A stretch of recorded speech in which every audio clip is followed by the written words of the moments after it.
আসসালামু আলাইকুম। আমরা আজকে রিয়্যাক্ট কি এবং রিয়্যাক্ট কিভাবে কাজ করে এই বিষয়ে আলোচনা করব। তো আমরা শুরুতেই যদি দেখি যে আসলে রিয়্যাক্ট কি বলছে, react is a popular JavaScript library use for building user interface. মূলত আমাদের যে ওয়েব বেজ অ্যাপ্লিকেশন থাকে সেখানকার ইউজার ইন্টারফেস তৈরি করার জন্য রিয়্যাক্ট ব্যবহার করা হয়। এবং মজার ব্যাপার হলো যে এখানে আরও বলছে যে particularly single page application where you need to fast interactive user experience. মূলত একটা সিঙ্গেল পেজ অ্যাপ্লিকেশন তৈরির ক্ষেত্রে রিয়্যাক্টের কোনো জুড়ি নেই আসলে।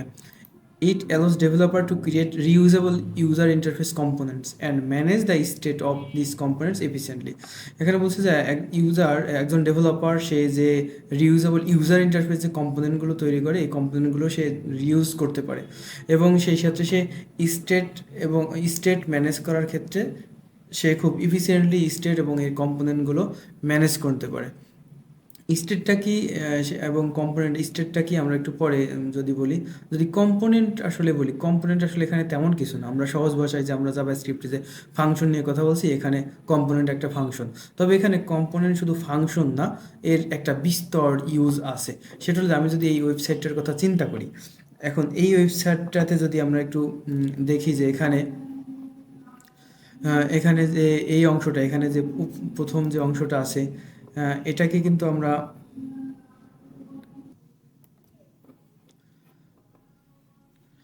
যদি এখানে চিন্তা করি যে এই অংশটা, যদি এই অংশটার কথা আমরা চিন্তা করি, যে এটা একটা কিন্তু এখানে কিছু দেখতে পাচ্ছি, এখানে একটা ড্রপ ডাউন আছে, এখানে একটা বাটন, এখানে একটা ইনপুট বক্স, এখানে একটা কমান্ড।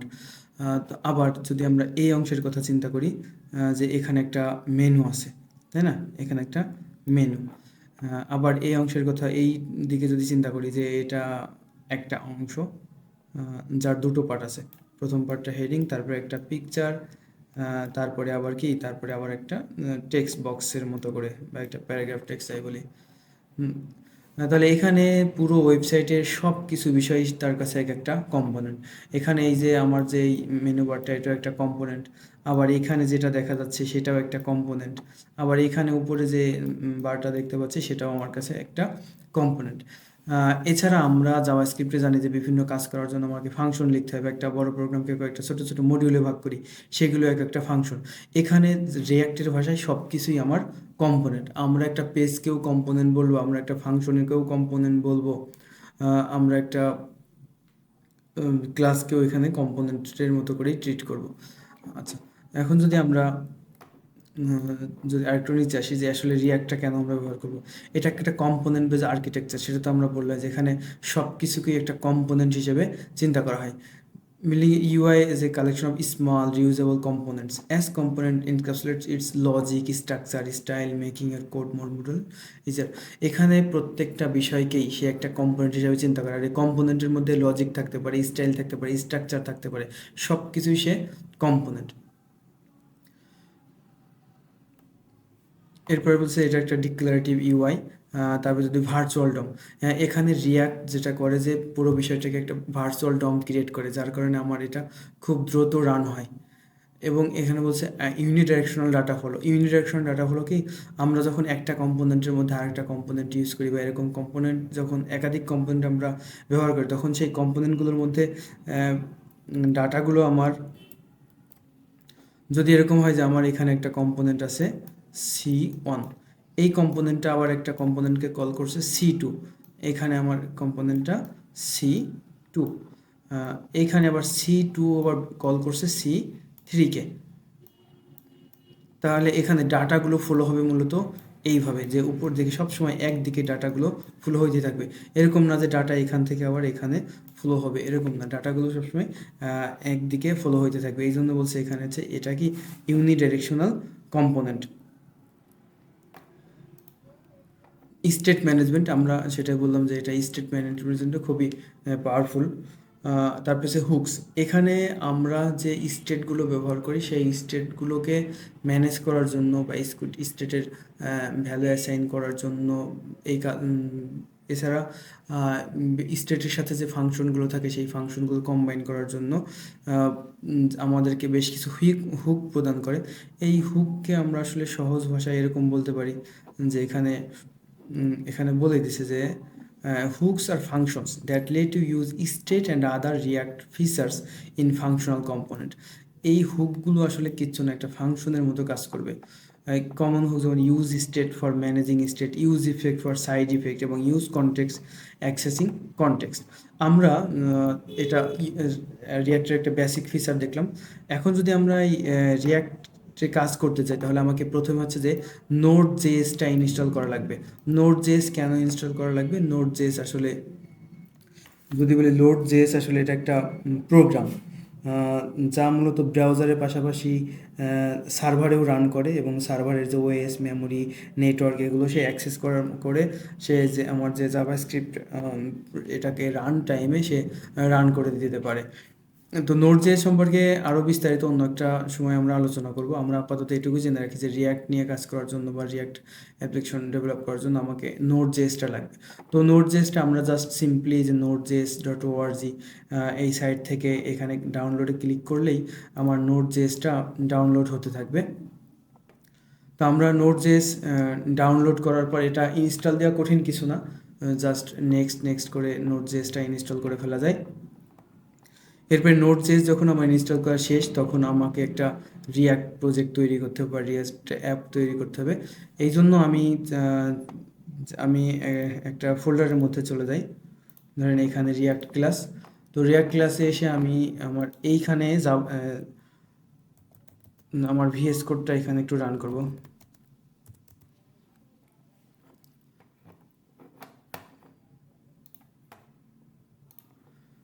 আমি এখন যেখানে আছি এখানে অলরেডি ভিএস কোড রান করা আছে। তো আমি অন্য একটা ফোল্ডারে চলে যাই।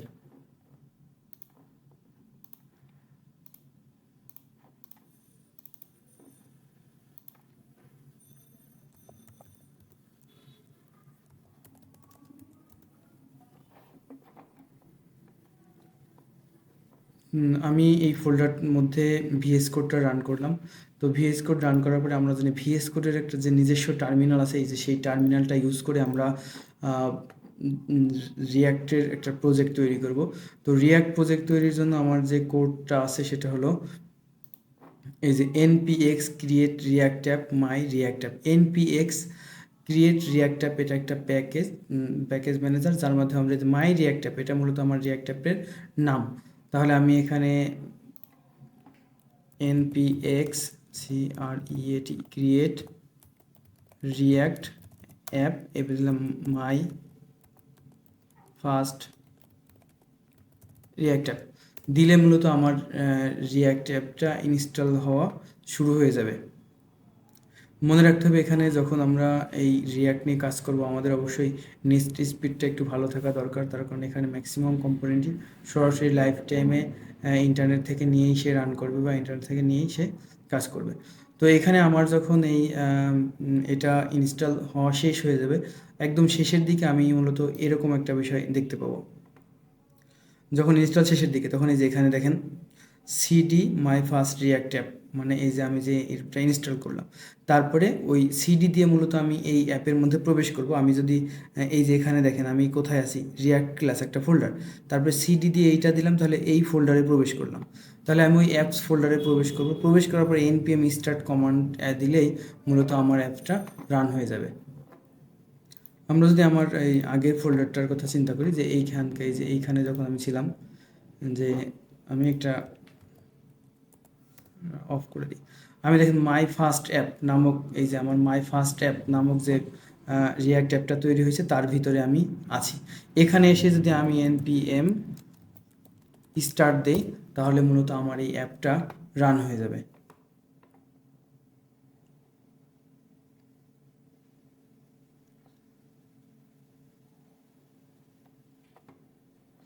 এই যে আমার অ্যাপটা মূলত লোকাল হোস্টের 3000 যে পোর্টটা, এই পোর্টে আমার অ্যাপটা রান হইল। এখন আমি একটু দেখে আসি যে আসলে এখানে কি আছে, এই ফোল্ডার স্ট্রাকচারের মধ্যে কি আছে। আমরা যদি এই অংশটা একটু ভালো করে খেয়াল করি,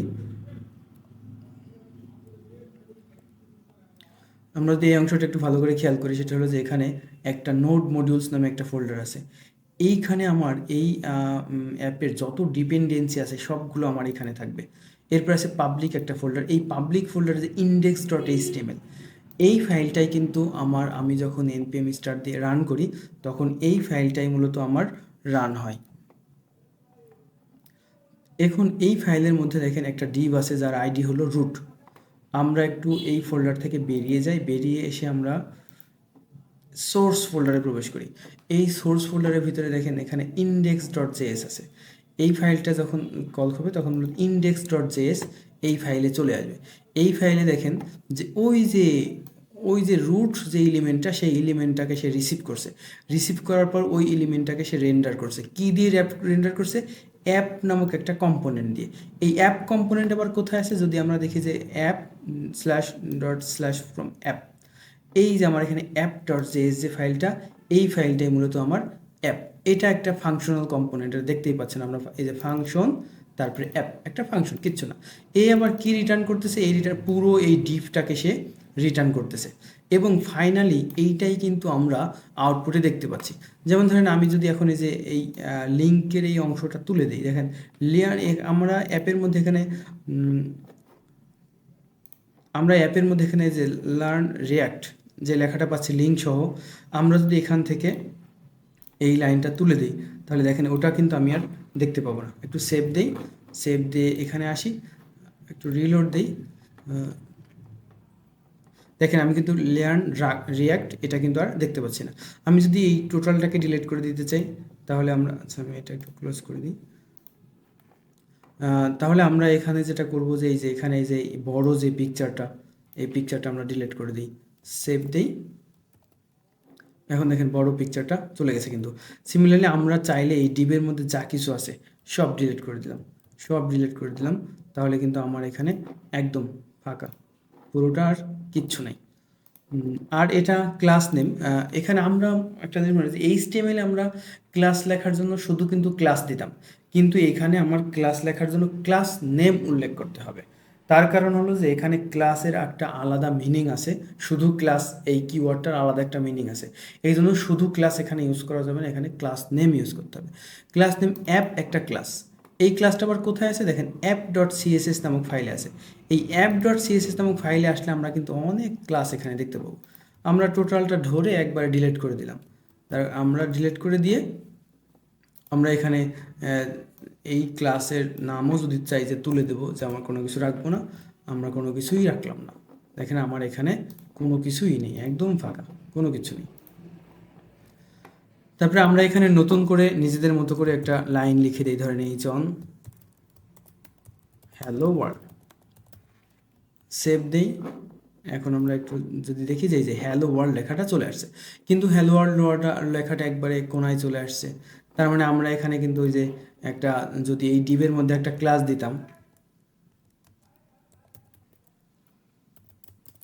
ক্লাস নেম ইকুয়াল টু ওই যে অ্যাপ দিতাম, এবং এখানে app.cs এর মধ্যে আসে .a+p অ্যাপ নামে একটা ক্লাস তৈরি করি। এখন যদি আমরা ওই যে এর ব্যাকগ্রাউন্ড কালারে ধরেন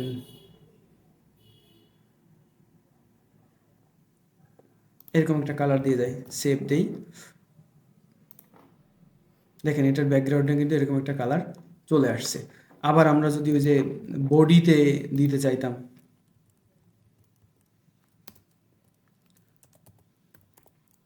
দেখি তো বডিতে দিলে এখানে আসে কিনা।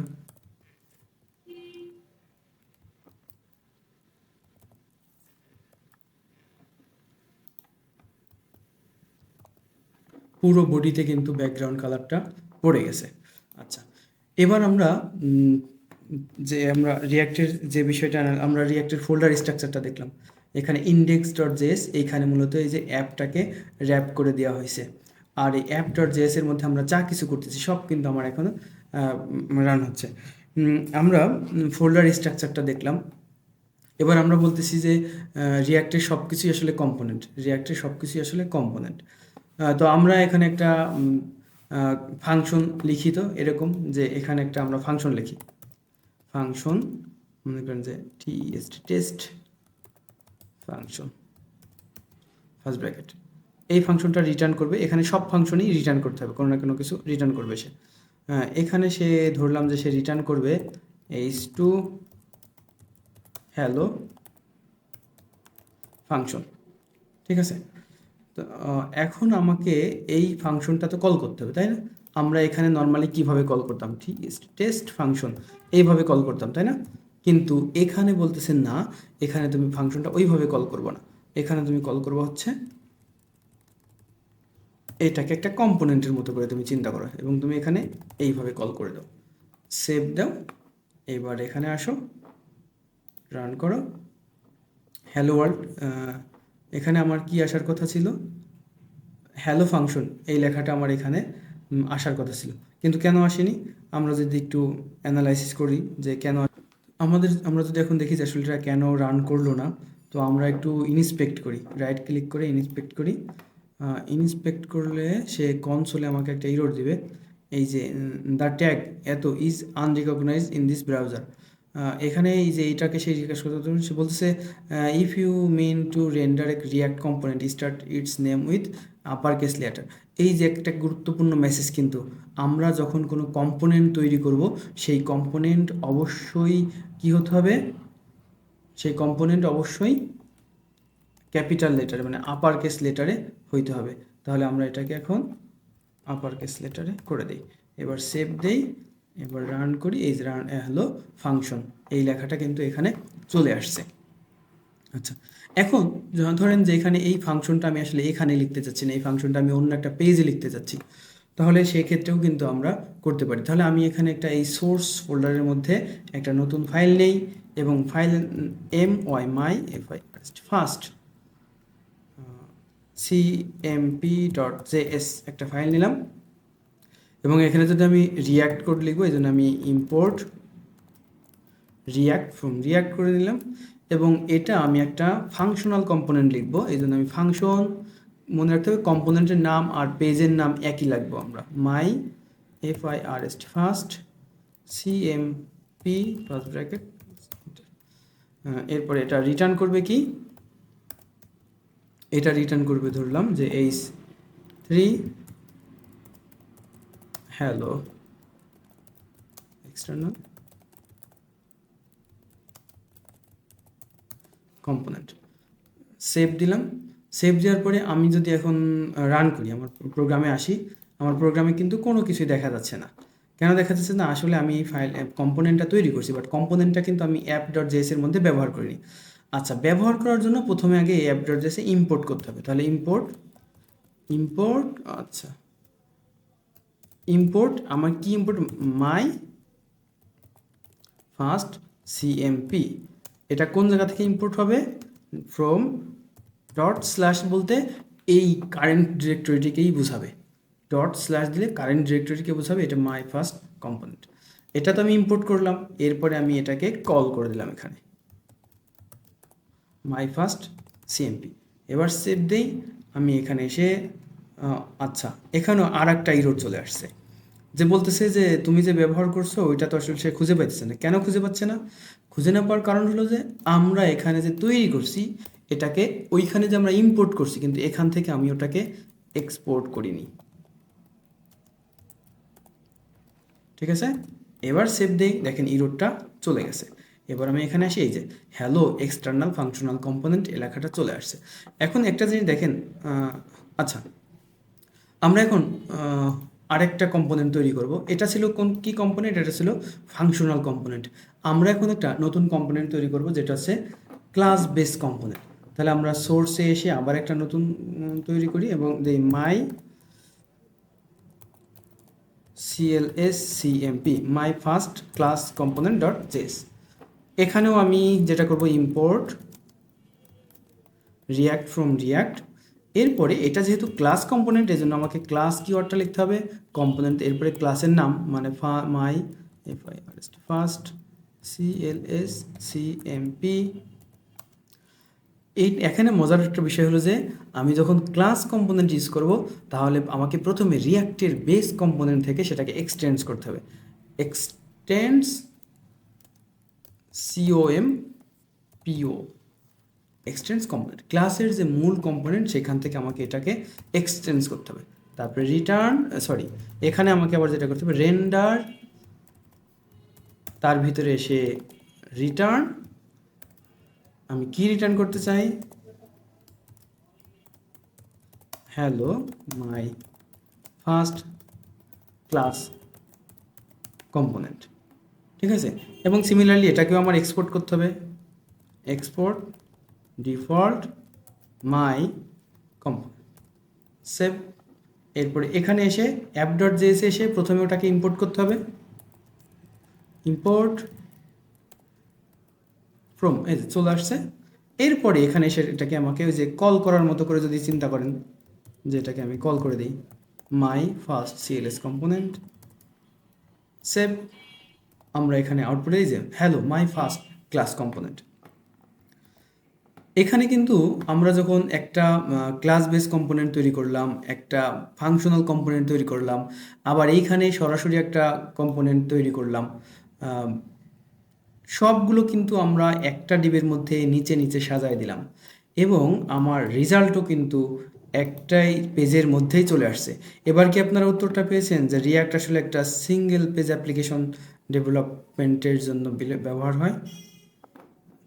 যে এখানে আমি যতগুলো কম্পোনেন্টই যুক্ত করলাম সবগুলো কম্পোনেন্টের আউটপুট কিন্তু আমার একটা পেজেই চলে আসলো। এই জন্যই কিন্তু রিয়াক্টকে বলা হয় সিঙ্গেল পেজ অ্যাপ্লিকেশনের জন্য। আচ্ছা, এখন আমরা যে এই যে কম্পোনেন্টগুলো তৈরি করলাম, আমরা তো বলতেছি কম্পোনেন্ট মূলত আসলে একটা ফাংশনের মতো কাজ করে, তাই না? তাহলে এই যে কম্পোনেন্টগুলো তৈরি করলাম, আমরা তো ফাংশনে প্যারামিটার পাস করে থাকি, তাই না? তাহলে এখানে আসলে কীভাবে প্যারামিটার পাস করব? ধরেন আমি এই মাই টেস্ট ফাংশন এইখানে একটা ভেরিয়েবল পাস করবো আমি নেম, এবং তার ভ্যালু হচ্ছে ইমরান। ঠিক আছে, তাহলে আমরা প্যারামিটার যেরকম পাস করতাম, পাস করলে ফাংশনে রিসিভ করতে হতো না, এখানেও সে একটু এইভাবে রিসিভ করবে। কি রিসিভ করবে? ওই যে প্যারামিটার যেটা পাস করতেছি সেটা রিসিভ করবে। এখানে আসলে প্যারামিটার বলতেছে না, এখানে বলতেছে কম্পোনেন্টের প্রপার্টিস। এই কম্পোনেন্ট এই প্রপার্টিটা পাস করতেছে, সে এখানে রিসিভ করতেছে, এবং আমরা এখানে খুব সহজে এটাকে আবার ইউজ করে দিতে পারি। Hello function, hello mister Imran চলে আসবে এখানে। যদি আমরা এখানে আসি, এই যে hello function, hello mister Imran. ঠিক আছে, তাহলে আমরা কিন্তু দেখলাম যে একটা ফাংশনাল কম্পোনেন্ট তৈরি করলাম, এবং সেই কম্পোনেন্টে আমরা কিন্তু আর্গুমেন্ট বলেন আর প্যারামিটার বলেন আমরা পাস করলাম। আমি এই যে এখন আপনাদের মনে হতে পারে তাহলে আমরা কি বাহিরের কম্পোনেন্ট যেগুলো তৈরি, যেখানে যে কম্পোনেন্টগুলো ইম্পোর্ট করছি সেই কম্পোনেন্টগুলোতেও কি আমরা এই সেম কাজ করতে পারবো? হ্যাঁ, অবশ্যই করতে পারবো। আমরা তাহলে এইখানে একটু আসি। নেম ইকুয়াল টু ধরেন একটা দিলাম হচ্ছে ইমরান, এজ ইকুয়াল টু ধরেন দিলাম হচ্ছে আর এখানে ধরেন আর একটা আর ডেজিগনেশন ডিইএসআইজি ডেজিগনেশন ইকুয়াল টু ধরলাম অ্যাপ ডেভেলপার। তিনটা কম্পোনেন্ট এখানে পাস করলাম। তাহলে মাই ফার্স্ট কম্পোনেন্ট এইখানে এসে আমাকে এই তিনটা কম্পোনেন্টই রিসিভ করতে হবে। কী ছিল? নেম ছিল, তারপরে এজ ছিল, আরেকটা কী ছিল? ডিইএসআইজি ডেজিগনেশন ছিল, ডিইএসআইজি। তাহলে আমি এখানে এক্সটার্নাল কম্পোনেন্টের মধ্যে এসে আমাকে লিখে দিতে হবে এরকম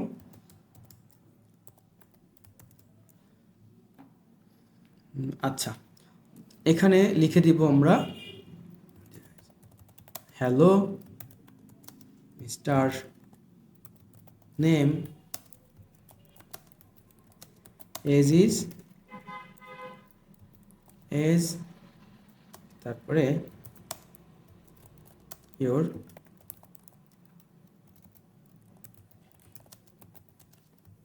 designation is ডিএসএসি। সেভ দিলে রান হওয়ার কথা, কিন্তু এখানে একটা ইরোর চলে আসছে। ইরোরটা হলো যে দেখেন এই যে রিটার্ন যে করবে ওরা কিন্তু আসলে সব কিছুকে এই কম্পোনেন্ট হিসাবে চিন্তা করে, কিন্তু এখানে দুটো বিষয় একসাথে চলে আসছে, ও আর সে কম্পোনেন্ট চিন্তা করতে পারতেছে না। এই জন্য এটাকে আমার একটু এইভাবে বাইন্ড করে দিতে হবে। তাহলে এটাকে একটা সে সিঙ্গেল কম্পোনেন্ট হিসেবে চিন্তা করতেছে।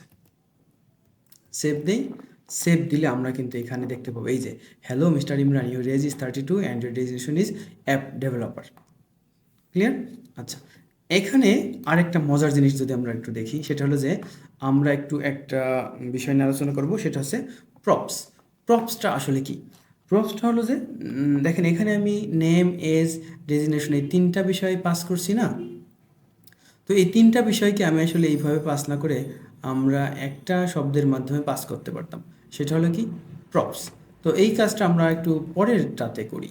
কারণ এই কাজটাই এই তিনটা ভ্যালুই এইখানে যাবে, এইখানেও আমার যাবে। এবং এই মাই প্লাস সিএমপি এই আসলে রিসিভ করার সময়, সরি এটা তো ফাংশনাল কম্পোনেন্ট না, এখানেই যদি আবার চেষ্টা করি, তাহলে এখানে আমার আর তখন এই সব কিছু এইভাবে লিখবো না, আমরা এখানে শুধু পিএস প্রপস কথাটা লিখব। আর এখানে এসে প্রপস ডট নেম, তারপরে